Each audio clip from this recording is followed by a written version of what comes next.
huwezi kushikia jembe, huwezi kushikia nyengo. Ni kiungo ambacho hakionekani, lakini kinawaburuza watu katikati.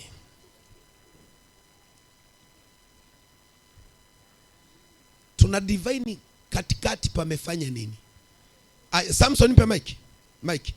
Mic hiyo umeiweka hapo. Mic.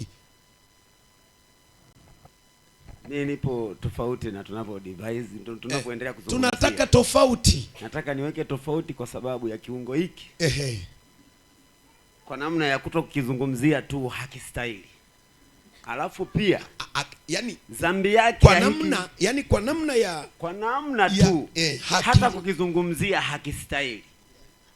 Maneno yake hayasemeki. Amina. Kwa sababu hakikustahili kufanya dhambi, ila swali lile la pili ulioliingiza wewe ndio linasababisha hiki kiungo kionekane kinakwenda kutenda dhambi. Ndio, ni kipi? Kwa mimi najibia tu kusema hiki kiungo kisingekuwa na dhambi kwa sababu ya jicho kinakwenda kutenda la jicho. Amina. Kinaenda kutenda dhambi.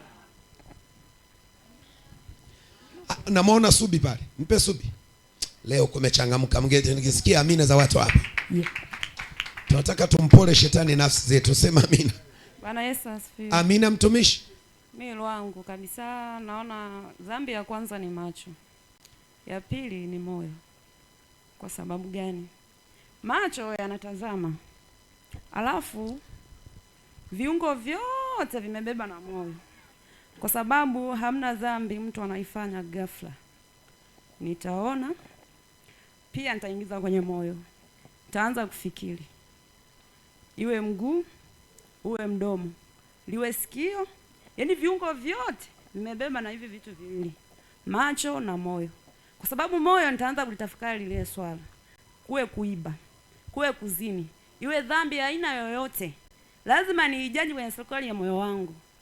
Nitaanza kulifikiri, mwisho nitachukua hatua, lakini sio kwamba mtu ataona kitu au anafanya dhambi ya ghafla. Ndio maana Mungu anasema linda sana moyo wako sababu zitokako chemchemi za uzima. Kwa hiyo macho nilivyoona mimi na moyo. Bwana apewe sifa. Macho na moyo ndio yanatengeneza dhambi.